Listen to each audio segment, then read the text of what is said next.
नमस्कार दर्शक बंधु मैंने मो विकास आपड़ देखुं न्यूज 25 ओडिशा। तो चलते नजर पकेबा आज गुरुत्वपूर्ण खबर उपर। ता पूर्व चैनल रे नुआ आसीथिले एबे वीडियो को लाइक कर चैनल को सब्सक्राइब कर बेल आइकन को ऑल रे ऑन कर रखंतु, जा द्वारा प्रतिदिन एमिते मुख्य खबर सर्वप्रथम देखि पारिबे। तो चलते आउ डेरी न कर आज गुरुत्वपूर्ण खबर उपर नजर पकेबा। प्रथम खबर, मुख्यमंत्री को बड़ घोषणा, केजी रु पीजी पर्यंत मागणा पढ़े छात्र छात्री। मोहन सरकार को शुक्रवार पूरी 2 वर्ष। यह पूर्ति अवसर में मुख्यमंत्री मोहन चरण माझी अभिभाषण रखिंट। मुख्यमंत्री कहते ठीक 2 वर्ष तले आज दिन में आम सरकार दायित्व ग्रहण कर आरंभ होता लोकों सरकार जनता सह मिशिचु। ओडिशावासी अग्रगति आम आग को बढ़ीचु। डबल इंजिन सरकार डबल प्रभाव पड़ी। 2 वर्ष 121 योजना कार्यकारी होती। समृद्ध ओडिशा गठन में प्रभाव पकाई। प्रत्येक गाँव को मौलिक सुविधा पहुंचाई पारि नथिला 24 वर्षीय सरकार। विद्युत पानीय जल गाँव को रास्ताटे दे पारि नथिले पूर्व सरकार। एथि सहित मुख्यमंत्री एक बड़ घोषणा करिसंते। मुख्यमंत्री कहिसंते केजी रु पीजी पर्यंत संपूर्ण मागणा पढ़े छात्र छात्री। राज्यर आर्थिक अनगसर पिला एथरो उपकृत हेबो। पाठ पढ़ा निमित्त खर्चर भज आउ का कांधरे पड़िबो नाही बोली मुख्यमंत्री कहिसंते बोली खबर मिली। आज परवर्ती खबर, एकाथरके मिलिबो 3 मासर भत्ता हिताधिकारीक पई बड़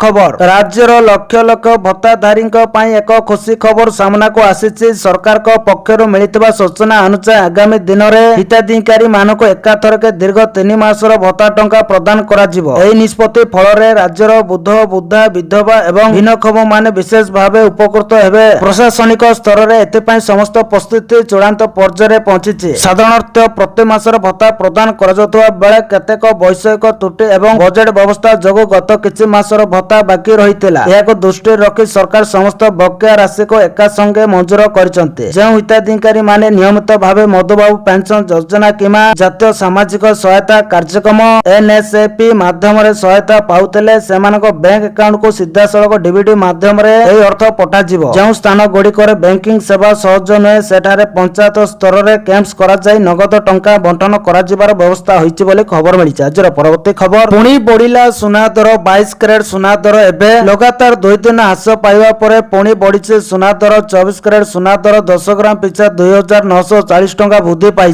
फल 24 कैरेट सुना दर 1,48,580 टंका रे पहुंची।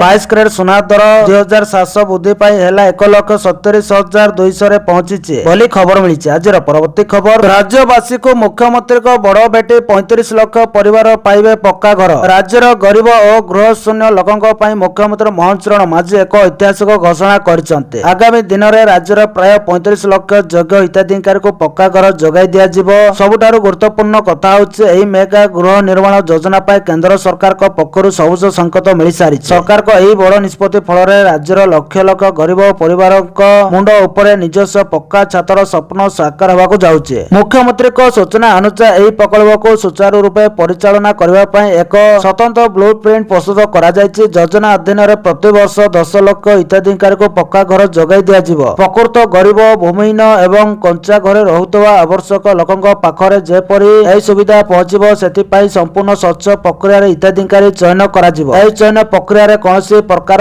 पातर अंतर किमा दुर्नीति को बरदास्त करा जिवो नै बोली सरकार स्पष्ट करिसंती बोली खबर मिली। आज परवर्ती खबर, छात्र छात्री पाई बड़ खबर, बढ़िला स्नातक नामलेखा अवधि। स्नातक पाठ्यक्रम रे नामलेखा पाई आवेदन समय सीमा वृद्धि पाई। जून 16 तारिख जाए साम्स पोर्टल रे आवेदन करिपारिबे छात्र छात्री। जून 22 तारिख रे प्रकाशित होबो प्रथम मेधा तालिका। एने उच्च शिक्षा विभाग पक्षरु सूचना दिया जायछि। शिक्षा वर्ष 2024-27 पई स्नातक श्रेणी रे नामलेखा प्रक्रिया जातीय शिक्षा नीति 2020 आधार रे करा जिवो। छात्र छात्री माने साम्स पोर्टल रे कॉमन एप्लिकेशन फॉर्म पूर्ण करबा समय निज पसंद अनुसार मुख्य विषय उप विषय चयन करिपारिबे। सेहि परि जुलाई 10 तारिख रे शिक्षा वर्ष 2024-27 आरंभ लक्ष्य रखा जायछि बोली खबर मिली। आज परवर्ती खबर, ओडिशा छोइला मौसुमी रज पूर्वरु। केरल में मौसुमी वायु प्रवेश करबा परे ओडिशा रे प्रवेश करिछि। दक्षिण पश्चिम मौसुमी वायु एହାର प्रभाव रे राज्यर विभिन्न स्थान रे वर्षा हेबार संभावना रहिछि। राज्यर एबे काल बैसाखी जारी रहितबा बेले दिन बेला प्रबल गरम और गुळुगुळी अनुभूत होउछि। मौसुमी आसीबा परे लोके एथिरु टिके आश्वस्ति पाइबे बोली आकलन करा जाउछि। शनिवार ठारू तापमात्रा 2 रु 4 डिग्री ह्रास पाइबा नै पूर्वानुमान करा जायछि। हेले 15 तारिख पर्यंत काल बैसाखी हेबा नै सूचना दिया जायतिबा बेले शुक्रवार 11 जिल्ला को गरम और ଗୁଳୁଗୁଳି ନେଇ ୟେଲୋ ୱାର୍ଣ୍ଣିଂ ଦିଆଯାଇଥିଲା ବୋଲି ଖବର ମିଳିଛି। ଆଜିର ପରବର୍ତ୍ତୀ ଖବର, ଗୃହରକ୍ଷୀଙ୍କ ପାଇଁ ବଡ଼ ଘୋଷଣା, ବଢିଲା ଦୈନିକ ଭତ୍ତା। ରାଜ୍ୟର ଗୃହରକ୍ଷୀ ବା ହୋମଗାର୍ଡ ମାନଙ୍କ ପାଇଁ ଏକ ବଡ଼ ଖୁସି ଖବର। ମୁଖ୍ୟମନ୍ତ୍ରୀ ମୋହନ ଚରଣ ମାଝୀ ଗୃହରକ୍ଷୀ ମାନଙ୍କର ଦୈନିକ ଭତ୍ତା DCA ବୃଦ୍ଧି କରିବାକୁ ଏକ ଗୁରୁତ୍ୱପୂର୍ଣ୍ଣ ନିଷ୍ପତ୍ତି ନେଇଛନ୍ତି। ସରକାରଙ୍କ ଏହି ଜନହିତକର ପଦକ୍ଷେପ ଫଳରେ ଏବେ ଗୃହରକ୍ଷୀ ମାନଙ୍କର ଦୈନିକ ଭତ୍ତା 639 ଟଙ୍କାରୁ 650 ଟଙ୍କାକୁ ବୃଦ୍ଧି ପାଇଛି। ଏହି ବର୍ଦ୍ଧିତ ଭତ୍ତା ଚଳିତ ବର୍ଷ ଅର୍ଥାତ୍ 2024 ଜାନୁଆରୀ 1 ତାରିଖରୁ ପିଛିଲା ଭାବେ ଲାଗୁ ହେବ ବୋଲି ସୂଚନା ଦିଆଯାଇଛି। ଗୃହରକ୍ଷୀ ମାନଙ୍କ ଆର୍ଥିକ ସ୍ଥିତି ସୁଧାରିବା ପାଇଁ ସରକାର ନିୟମିତ ବ୍ୟବଧାନରେ ଏହି ଭତ୍ତା ବୃଦ୍ଧି କରି ଆସୁଛନ୍ତି ବୋଲି ଖବର ମିଳିଛି। ଆଜିର ପରବର୍ତ୍ତୀ ଖବର, ରାଜ୍ୟ ସରକାରଙ୍କ ବଡ଼ ଘୋଷଣା, ମାଗଣା ବସରେ ଯିବେ ନିଟ୍ ପରୀକ୍ଷାର୍ଥୀ। ବଡ଼ ଘୋଷଣା କଲେ ରାଜ୍ୟ ସରକାର, ମାଗଣା ବସରେ ଯିବେ ନିଟ୍ UG ପରୀକ୍ଷାର୍ଥୀ। ଏନେଇ ବାଣିଜ୍ୟ ଓ ପରିବହନ ବିଭାଗ ନିର୍ଦ୍ଦେଶ ଜାରି କରିଛି। ଆଡମିଟ୍ କାର୍ଡ ଦେଖାଇ ପରୀକ୍ଷାର୍ଥୀ OSRTC ବସରେ ମାଗଣାରେ ଯାଇପାରିବେ। ପରୀକ୍ଷା କେନ୍ଦ୍ରରେ ସହଜରେ ପହଞ୍ଚିବା ପାଇଁ ମାଗଣା ବସ୍ ସେବା। ଆସନ୍ତା 21 ତାରିଖରେ ନିଟ୍ UG ପୁଣ୍ୟ ପରୀକ୍ଷା ହେବ। ରାଜ୍ୟର 134ଟି ପରୀକ୍ଷା କେନ୍ଦ୍ରରେ 56,983 ଜଣ ପରୀକ୍ଷା ଦେବେ ଛାତ୍ରଛାତ୍ରୀ ବୋଲି ଖବର ମିଳିଛି। ଆଜିର ପରବର୍ତ୍ତୀ ଖବର, ଏହି ଦିନ ଖାତାକୁ ଆସିବ PM କିଷାନ ଯୋଜନାର 23ତମ କିସ୍ତି ଟଙ୍କା। ପ୍ରଧାନମନ୍ତ୍ରୀ କିଷାନ ସମ୍ମାନ ନିଧି ଯୋଜନାର ହିତାଧିକାରୀ ଦେଶର କୋଟି କୋଟି ଚାଷୀଙ୍କ ପାଇଁ ଏକ ଗୁରୁତ୍ୱପୂର୍ଣ୍ଣ ଖବର ଅଛି। 13 ମାର୍ଚ୍ଚ 2024ରେ ପୂର୍ବ 22ତମ କିସ୍ତି ପାଇ ଟଙ୍କା ସ୍ଥାନାନ୍ତର ହେବା ପରଠାରୁ ସମସ୍ତେ ପରବର୍ତ୍ତୀ କିସ୍ତି ପାଇଁ ଉତ୍ସାହର ସହିତ ଅପେକ୍ଷା କରିଛନ୍ତି। ଯଦି ଆପଣ ମଧ୍ୟ ଭାବୁଛନ୍ତି ଯେ ପରବର୍ତ୍ତୀ ସମୟରେ ଆପଣଙ୍କ ବ୍ୟାଙ୍କ ଆକାଉଣ୍ଟରେ 2000 ଟଙ୍କା ଆର୍ଥିକ ସହାୟତା କେବେ ଜମା ହେବ, ଆପଣଙ୍କୁ ଜଣାଇ ଦେଉଛୁ ଯେ ଏ ସମ୍ପର୍କରେ ଆଲୋଚନା ଏବେ ତୀବ୍ର ହୋଇଛି। ଏହି ସରକାରୀ ସହାୟତାର ସତ୍ୟତମ ଅପଡେଟ୍ ଯାହା ପ୍ରତି 4 ମାସରେ ପ୍ରଦାନ କରାଯାଏ ଏବଂ କିପରି ବିନା କୌଣସି ବାଧାରେ ଆପଣଙ୍କ ଆକାଉଣ୍ଟରେ ଟଙ୍କା ପହଞ୍ଚିବ ସେ ବିଷୟରେ ସମ୍ପୂର୍ଣ୍ଣ ବିବରଣୀ ସାମ୍ନାକୁ ଆସିଛି ବୋଲି ଖବର ମିଳିଛି। ପ୍ରଧାନମନ୍ତ୍ରୀ କିଷାନ ଯୋଜନାର ନିୟମ ଅନୁଯାୟୀ ସରକାର ଚାଷୀମାନଙ୍କୁ ବାର୍ଷିକ 6000 ଟଙ୍କାର ଆର୍ଥିକ ସହାୟତା ପ୍ରଦାନ କରନ୍ତି, ଯାହାକି 3ଟି ପୃଥକ କିସ୍ତିରେ ସିଧାସଳଖ ସେମାନଙ୍କ ବ୍ୟାଙ୍କ ଆକାଉଣ୍ଟକୁ ସ୍ଥାନାନ୍ତରିତ କରାଯାଏ। 22ତମ କିସ୍ତି ମାର୍ଚ୍ଚ ମାସରେ ଜାରି ହୋଇସାରିଛି। ତେଣୁ ନିର୍ଦ୍ଧାରିତ 4 ମାସର ଚକ୍ର ଉପରେ ଆଧାର କରି 23ତମ କିସ୍ତି 2024 ଜୁନରୁ ଜୁଲାଇ ମଧ୍ୟରେ ପ୍ରଦାନ କରାଯିବାର ଆଶା କରାଯାଉଛି। ହେଲେ ସରକାର ଏପର୍ଯ୍ୟନ୍ତ ଆନୁଷ୍ଠାନିକ ଭାବରେ ଏକ ନିର୍ଦ୍ଦିଷ୍ଟ ତାରିଖ ଘୋଷଣା କରିନାହାନ୍ତି ବୋଲି ଖବର ମିଳିଛି। ଆଜିର ପରବର୍ତ୍ତୀ ଖବର, ସୁଭଦ୍ରା ପଞ୍ଚମ କିସ୍ତି ଟଙ୍କା କେବେ ଆସିବ ନୋଟ କରନ୍ତୁ ତାରିଖ। ଏମାନେ ପାଇବେ 5000 ଟଙ୍କା। ତେବେ ପଞ୍ଚମ କିସ୍ତି ଟଙ୍କା କେବେ ଆସିବ, କେଉଁମାନେ ପାଇବେ? ସମସ୍ତ ଯୋଗ୍ୟ ହିତାଧିକାରୀଙ୍କ ନିକଟରେ ସୁଭଦ୍ରା ଯୋଜନା ଟଙ୍କା ପହଞ୍ଚାଇବା ନେଇ ପୂର୍ବରୁ ବି ଘୋଷଣା କରିସାରିଛନ୍ତି ରାଜ୍ୟ ସରକାର। ପୂର୍ବରୁ 4ଟି କିସ୍ତିରେ ମୋଟ 20,000 ଟଙ୍କା ଲେଖାଏଁ ପାଇସାରିଛନ୍ତି ରାଜ୍ୟର 1 କୋଟିରୁ ଅଧିକ ମହିଳା, କିନ୍ତୁ ଅଯୋଗ୍ୟ ହିତାଧିକାରୀ ଏଥିରୁ ବାଦ୍ ଦେଇଛନ୍ତି ରାଜ୍ୟ ସରକାର। ପରେ ପୁଣ୍ୟ ସମୀକ୍ଷା ବେଳେ କିଛି ହିତାଧିକାରୀଙ୍କୁ ପୁଣି ଥରେ ସୁଭଦ୍ରା ଯୋଜନାରେ ସାମିଲ କରାଯାଇଥିଲା। ଅତି ସହଜରେ ବୁଝିବାକୁ ଗଲେ ଆସନ୍ତା ଅଗଷ୍ଟ 28 ତାରିଖରେ ପୁଣି 5000 ଟଙ୍କା ଲେଖାଏଁ ପାଇବେ ସୁଭଦ୍ରା ହିତାଧିକାରୀ। ସମସ୍ତ ଯୋଗ୍ୟ ହିତାଧିକାରୀଙ୍କ ଖାତାକୁ ଯିବ 5000 ଟଙ୍କା ବୋଲି ଖବର ମିଳିଛି। ଆଜିର ପରବର୍ତ୍ତୀ ଖବର, ପ୍ରଥମ 4ଟି ସିଲିଣ୍ଡର ଉପରେ ମିଳିବ ଏତିକି ଟଙ୍କା ସବସିଡି। ଜାଣନ୍ତୁ କଣ ରହିଛି ନୂଆ ନିୟମ। କେନ୍ଦ୍ର ପେଟ୍ରୋଲିୟମ ଏବଂ ପ୍ରାକୃତିକ ଗ୍ୟାସ ମନ୍ତ୍ରଣାଳୟ ସୂଚିତ କରିଛି ଯେ ପ୍ରଧାନମନ୍ତ୍ରୀ ଉଜ୍ଜ୍ୱଳା ଯୋଜନା PMUY ଅଧୀନରେ ଉପଲବ୍ଧ ସବସିଡି ଯୁକ୍ତ LPG ସିଲିଣ୍ଡର ସଂଖ୍ୟା ସଂଶୋଧନ କରାଯାଇଛି। ଏହି ସଂଖ୍ୟା ବର୍ତ୍ତମାନ 9ରୁ ହ୍ରାସ କରି 4 କରାଯାଇଛି। ସରକାର ଏ ସମ୍ପର୍କରେ ସ୍ପଷ୍ଟ ଘୋଷଣା କରିନଥିଲେ ମଧ୍ୟ ମନ୍ତ୍ରଣାଳୟର ଏକ ନିକଟ ବିବୃତ୍ତିରେ କୁହାଯାଇଛି ଯେ ଉଜ୍ଜ୍ୱଳା ପରିବାର ପ୍ରତି ବର୍ଷ ପ୍ରଥମ 4ଟି LPG ରିଲିଫ ପାଇଁ ପ୍ରତି ସିଲିଣ୍ଡର ପାଇଁ 300 ସବସିଡି ପାଇବେ। ସର୍ବଶେଷ ସୂଚନା ଅନୁଯାୟୀ PMUY ହିତାଧିକାରୀ ମାନେ ପ୍ରତିବର୍ଷ ପ୍ରଥମ 4ଟି LPG ରିଲିଫ ପାଇଁ ପ୍ରତି ସିଲିଣ୍ଡର ପାଇଁ 300 ସବସିଡି ପାଇବେ। ଏହାର ଅର୍ଥ ପ୍ରତି ପରିବାର ପ୍ରତି ବର୍ଷ ମୋଟ 1200 ସବସିଡି ବୋଲି ଖବର ମିଳିଛି। ଆଜିର ପରବର୍ତ୍ତୀ ଖବର, 16 ବର୍ଷର କମ୍ ପିଲାଙ୍କ ପାଇଁ ସୋସିଆଲ ମିଡିଆ ନିଷେଧ। କାନାଡାରେ ଆସୁଛି ନୂଆ ଆଇନ। କାନାଡା ସରକାର ଏକ ନୂଆ ଆଇନ ପ୍ରଣୟନ କରିବାକୁ ପ୍ରସ୍ତୁତ ଆରମ୍ଭ କରିଛନ୍ତି। ଏହି ଆଇନ 16 ବର୍ଷର କମ୍ ବୟସର ପିଲାମାନଙ୍କୁ ସୋସିଆଲ ମିଡିଆ ଆକାଉଣ୍ଟ ତିଆରି କରିବାରେ ନିଷେଧ କରିପାରିବ। ସରକାର କହିଛନ୍ତି ଯେ ଇଣ୍ଟରନେଟ ଏବଂ ସୋସିଆଲ ମିଡିଆର ବର୍ଦ୍ଧିତ ବିପଦରୁ ପିଲାମାନଙ୍କୁ ସୁରକ୍ଷା ଦେବା ପାଇଁ ଏହି ପଦକ୍ଷେପ ନିଆଯାଉଛି। ତଥାପି ଯଦି ସୋସିଆଲ ମିଡିଆ କମ୍ପାନୀ ଗୁଡ଼ିକ ପ୍ରମାଣ ଦିଅନ୍ତି ଯେ ସେମାନଙ୍କର ପ୍ଲାଟଫର୍ମ ପିଲାମାନଙ୍କ ପାଇଁ ସୁରକ୍ଷିତ ଏବଂ ପର୍ଯ୍ୟାପ୍ତ ସୁରକ୍ଷା ବ୍ୟବସ୍ଥା ରହିଛି, ତେବେ ସେମାନେ ଏହି ନିୟମରୁ ମୁକ୍ତ ହୋଇପାରିବେ ବୋଲି ଖବର ମିଳିଛି। ଆଜିର ପରବର୍ତ୍ତୀ ଖବର, ଦୀଘା ଜଗନ୍ନାଥ ମନ୍ଦିରରୁ ହଟିଲା ଧାମ ଶବ୍ଦ, ଲେଖାଗଲା ଜଗନ୍ନାଥ ସଂସ୍କୃତି କେନ୍ଦ୍ର। ପଶ୍ଚିମବଙ୍ଗର ଦୀଘାଠାରେ ନିର୍ମିତ ଜଗନ୍ନାଥ ମନ୍ଦିରରୁ ଧାମ ଶବ୍ଦକୁ ହଟାଇ ଦିଆଗଲା। ପୂର୍ବରୁ ଏହାକୁ ଜଗନ୍ନାଥ ଧାମ କୁହାଯାଉଥିବା ବେଳେ ଏବେ ଏହା ବଦଳରେ ଜଗନ୍ନାଥ ସଂସ୍କୃତି କେନ୍ଦ୍ର ଲେଖାଯାଇଛି। ଓଡ଼ିଶା ସରକାରଙ୍କ ଚିଠି ପରେ ଶୁଭେନ୍ଦୁଙ୍କର ଏହି ନିଷ୍ପତ୍ତି। ଗତକାଲି ପଶ୍ଚିମବଙ୍ଗର ମୁଖ୍ୟମନ୍ତ୍ରୀ ଶୁଭେନ୍ଦୁ ଅଧିକାରୀ ଏହି ଘୋଷଣା କରିଥିଲେ। ଦୀଘା ଜଗନ୍ନାଥ ମନ୍ଦିର ନାମରେ ଧାମ ଶବ୍ଦ ବ୍ୟବହାରକୁ ନେଇ ପୂର୍ବରୁ ଅନେକ ବିବାଦ ଦେଖାଦେଇଥିଲା। ଶ୍ରୀ ଜଗନ୍ନାଥଙ୍କ ଚାରିଧାମ ମଧ୍ୟରୁ ଓଡ଼ିଶାର ପୁରୀ ଅନ୍ୟତମ ଏବଂ ପୁରୀର ସ୍ୱତନ୍ତ୍ରତାକୁ ବଜାୟ ରଖିବା ପାଇଁ ଅନେକ ଜଗନ୍ନାଥ ପ୍ରେମୀ ଓ ସେବାୟତ ଏହାକୁ ନେଇ ଆପତ୍ତି ଉଠାଇଥିଲେ। ଏହି ପରିପ୍ରେକ୍ଷୀରେ ଦୀଘା ମନ୍ଦିରକୁ ଏବେ କେବଳ ଜଗନ୍ନାଥ ସଂସ୍କୃତି କେନ୍ଦ୍ର ଭାବେ ଅଭିହିତ କରିବାକୁ ନିଷ୍ପତ୍ତି ନିଆଯାଇଛି ବୋଲି ଖବର ମିଳିଛି। ଆଜିର ପରବର୍ତ୍ତୀ ଖବର,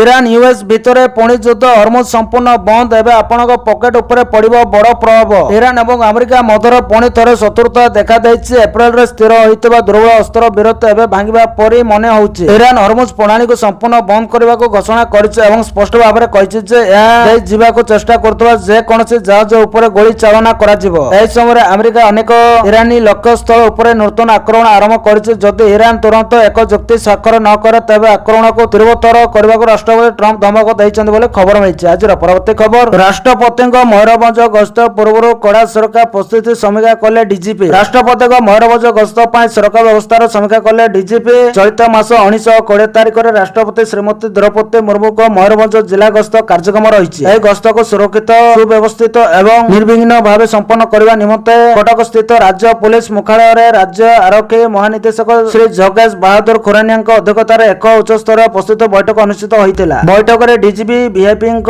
ଗସ୍ତ ଅବସରରେ ସୁରକ୍ଷା ବ୍ୟବସ୍ଥାକୁ ସର୍ବୋଚ୍ଚ ପ୍ରାଥମିକତା ଦେବା ସହ ସମସ୍ତ ସମ୍ପୃକ୍ତ ବିଭାଗ ମଧ୍ୟରେ ସମନ୍ୱୟ ରକ୍ଷା କରି କାର୍ଯ୍ୟ କରିବାକୁ ବରିଷ୍ଠ ପୁଲିସ ଅଧିକାରୀ ମାନଙ୍କୁ ନିର୍ଦ୍ଦେଶ ଦେଇଥିଲେ ବୋଲି ଖବର ମିଳିଛି। ଆଜିର ପରବର୍ତ୍ତୀ ଖବର, ସକ୍ରିୟ ହେଲା ଅଲ ନିନୋ ମରୁଡି ବନ୍ୟା ଭୟଙ୍କର ମହାବିନାଶ। ଓଡ଼ିଶାରେ ପ୍ରଶାନ୍ତ ମହାସାଗରରେ ଅଲ ନିନୋ ସକ୍ରିୟ ହୋଇଯାଇଛି। ବିଶ୍ୱ ପାଣିପାଗ ସଂଗଠନ WMO ଏବଂ ପାଣିପାଗ ଏଜେନ୍ସି ଗୁଡ଼ିକ ଅନୁଯାୟୀ ଏହାର ପ୍ରଭାବରେ ସାରା ବିଶ୍ୱରେ ତାପମାତ୍ରା ବୃଦ୍ଧି ଏବଂ ପାଣିପାଗ ଚକ୍ରରେ ବଡ଼ ଧରଣର ପରିବର୍ତ୍ତନ ଦେଖିବାକୁ ମିଳିବ। ଏହା ବିଷୁବରେଖୀୟ ପ୍ରଶାନ୍ତ ମହାସାଗରର ପାଣି ଅସ୍ୱାଭାବିକ ଭାବେ ଗରମ ହେବ ସହ ଜଡ଼ିତ ଏକ ପ୍ରାକୃତିକ ଜଳବାୟୁକୃତ ଘଟଣା ଅଟେ। ଅଲ ନିନୋର ସକ୍ରିୟତା କାରଣରୁ ବିଶ୍ୱ ବିଭିନ୍ନ ପ୍ରଶାନ୍ତରେ ବର୍ଷା, ତାପମାତ୍ରା ଏବଂ ପବନର ଶୈଳୀ ପ୍ରଭାବିତ ହୋଇଥାଏ। ଅଲ ନିନୋ ଭାରତୀୟ ମୌସୁମୀକୁ ଦୁର୍ବଳ କରିପାରେ, ଯାହାଦ୍ୱାରା ଭାରତ ଏବଂ ଏହାର ଆଖପାଖ ଅଞ୍ଚଳରେ ସାଧାରଣ ଠାରୁ କମ୍ ବର୍ଷା ଏବଂ ମରୁଡ଼ି ପରିସ୍ଥିତି ସୃଷ୍ଟି ହେବାର ଆଶଙ୍କା ବଢ଼ିଥାଏ। ଏହାର ପ୍ରଭାବରେ ସାରା ବିଶ୍ୱରେ ପ୍ରଚଣ୍ଡ ଗରମ ଏବଂ ଗ୍ରୀଷ୍ମ ପ୍ରଭାବ ହିଟୱେଭର ପ୍ରକୋପ ବଢ଼ିପାରେ। ଧାନ, ଗହମ, କପା ଏବଂ କଫି ଭଳି ମୁଖ୍ୟ ଫସଲର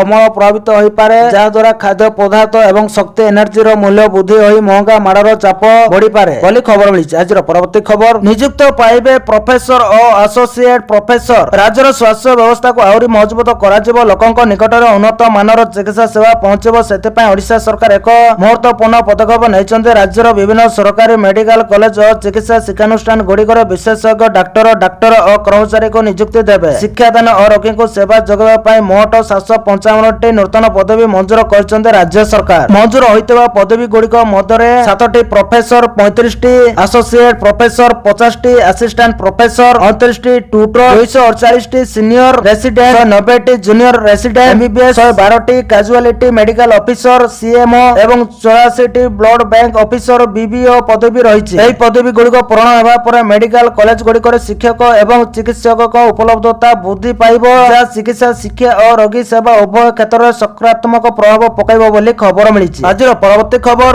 17ରୁ 8,000 10,000 କିମି ଦୂରରୁ ଆକ୍ରମଣ କରିପାରିବ ଅଗ୍ନି 6। ଭାରତ କରିବାକୁ ଯାଉଛି ଅଗ୍ନି 6 ପରୀକ୍ଷଣ। ହେଲେ ତା ପୂର୍ବରୁ ଏହି ମିସାଇଲକୁ ନେଇ ସମଗ୍ର ବିଶ୍ୱରେ ଦେଖାଦେଇଛି ଭୟଙ୍କର ବାତାବରଣ। ସବୁଠାରୁ ବେଶୀ ଭୟଙ୍କର ଅଛି ଭାରତର ଦୁଇ ପଡ଼ୋଶୀ ପାକିସ୍ତାନ ଓ ଚୀନ, କାରଣ ଏହି ମିସାଇଲ ଲକ୍ଷ୍ୟ ଭେଦ କ୍ଷମତା 8,000ରୁ 10,000 କିମି ରହିଛି। ଏଥିସହ ପରମାଣୁ ଅସ୍ତ୍ର ନେଇପାରିବ ଏହି ମିସାଇଲ, ଅର୍ଥାତ୍ ନୂଆଦିଲ୍ଲୀରୁ ଯଦି ଏହି ମିସାଇଲକୁ ଛଡ଼ାଯାଏ ତାହେଲେ ପାକିସ୍ତାନକୁ ଅତି ସହଜରେ ଟାର୍ଗେଟ କରିଦେବ। ଅଗ୍ନି 6 ମିସାଇଲ ଭାରତର ସାମରିକ ଶକ୍ତିକୁ ସମ୍ପୂର୍ଣ୍ଣ ରୂପେ ବଦଳାଇ ଦେବ। ବିଶେଷ କରି ଏହାର ଗ୍ଲୋବାଲ ରେଞ୍ଜ ବର୍ତ୍ତମାନ ସୁଦ୍ଧା ମୁତୟନ ହୋଇଥିବା ଅଗ୍ନି 5ର ଆକ୍ରମଣ କ୍ଷମତା 5,500 କିଲୋମିଟର ଠାରୁ ବହୁତ ଅଧିକ ରହିଛି। ପ୍ରତିରକ୍ଷା ବିଶେଷଜ୍ଞ ଅନୁଯାୟୀ ଅଗ୍ନି 6ର ଆକ୍ରମଣ କ୍ଷମତା 8,000ରୁ 10,000 କିଲୋମିଟରରୁ ଅଧିକ ହୋଇପାରେ। ଏହାର ଅର୍ଥ ହେଉଛି ସମ୍ପୂର୍ଣ୍ଣ ଏସିଆ, ୟୁରୋପ ଓ ଆଫ୍ରିକାର ଏକ ବଡ଼ ଅଂଶ ଏହାର ପରିସରଭୁକ୍ତ ହେବ ବୋଲି ଖବର ମିଳିଛି। ଆଜିର ପରବର୍ତ୍ତୀ ଖବର, କେନ୍ଦ୍ର ସରକାରଙ୍କ ବଡ଼ ଘୋଷଣା, ହାଇ ଇଥାନଲ ପେଟ୍ରୋଲର ଏକ୍ସାଇଜ ଡ୍ୟୁଟି ସମ୍ପୂର୍ଣ୍ଣ ଛାଡ଼। ପଶ୍ଚିମ ଏସିଆ, ୱେଷ୍ଟ ଏସିଆରେ ଜାରି ରହିଥିବା ଯୁଦ୍ଧ ଏବଂ ଉତ୍ତେଜନା କାରଣରୁ ବିଶ୍ୱ ଶକ୍ତି ବଜାର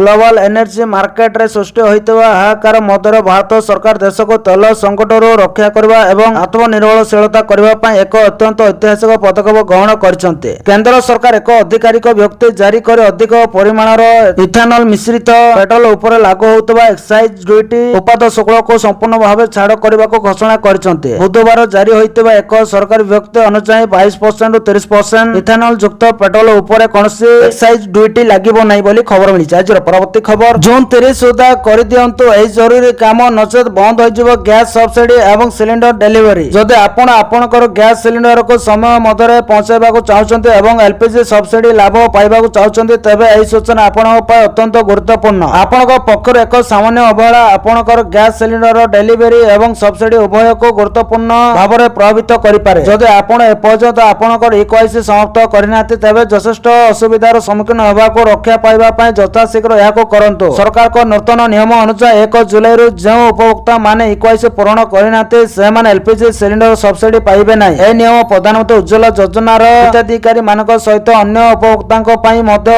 प्रযোज्य। पेट्रोलियम एवं प्राकृतिक गैस मंत्रालयर निर्देश अनुसार प्रधानमंत्री उज्ज्वला योजना एवं डीबीटीएल योजना अधीन अंतर्गत समस्त उपभोक्तांको पई जून 30 सुधा बायोमेट्रिक आधार जांच विशेष करी इक्वाइसी समाप्त करने को बाध्यतामूलक। निर्धारित समयसीमा मध्य इक्वाइसी प्रक्रिया समाप्त कर विफल हेले आपणकर एलपीजी सब्सिडी संगीत किमा स्थायी भाव में बंद हो पारे। हेले जदि जड़े व्यक्ति जून 30 पर इक्वाइसी पूरण करते तेबे से भविष्यत गैस बुकिंग सब्सिडी लाभ पाई परिबे। किंतु दयाकर ध्यान दियंतु जो समय मध्य इक्वाइसी पूरण होई नै सही समय बकेया सब्सिडी प्रदान करा जिवो नै बोली खबर मिली। आज परवर्ती खबर गरजिला भारत हरमुज रे भारतीय जहाज उपर आक्रमण पर अमेरिका को एमिति कहिला। मध्यप्राच्य संकट मध्य गत किछि दिन धरि ओमान उपकूल रे भारतीय नाविक मानक नहीं जाउतिबा जहाज गुडी को टार्गेट करा जायछि। भारतर वैदेशिक मंत्रालय एमईए ए आक्रमण को तीव्र निंदा करिछि। परिस्थिति को चिंताजनक बोली वर्णना करे एवं एपरि घटना गुडी को तुरंत बंद करबा को आह्वान करिछि। एई प्रस्तावर आरंभ रे ओमान उपकूल रे एक जहाज उपर आक्रमण करा जायतिला जहा फल रे 3 जण भारतीय नाविकଙ୍କ मृत्यु घटितिला जे माने प्रथमे निखोज होई जायतिले। एमईए मुखपात्र रणधीर जयसवाल कहिसंते गत किछि दिन मध्य पश्चिम एशिया भारतीय नाविक मानक सहित जड़ित अनेक घटना घटी। आमे आमर नाविक समुदायर सुरक्षा एवं मंगल को बहुत गुरुत्व दउछु। गतकाली आमे ओमान उपकूल रे एक जहाज उपर आक्रमण को दृढ़ निंदा करिथिलु जेउतरे आमे दुर्भाग्यवशत 3 जण भारतीय नागरिक को हरैथिलु। आमे एक दृढ़ प्रतिवाद जणाइबा पई अमेरिकार चार्ज डीएफएस को डाकिथिलु। आमे आशा करूछु जे अमेरिका एई विषय संपर्क रे हमर चिंता को समाधान करिवो बोली खबर मिली। तो धन्यवाद दर्शक बंधु माने एथिल आजिर गुरुत्वपूर्ण खबर मुख्य खबर। जदि वीडियोटी भल लागिदेले वीडियो को लाइक करबा सहित हम चैनल को सब्सक्राइब करके पाखरे आसुतबा बेल आइकन को ऑन करी रखंतु जहा द्वारा एमिति खबर प्रत्येक दिन आपण माने सर्वप्रथमे देखि पारिबे। तो धन्यवाद दर्शक बंधु माने।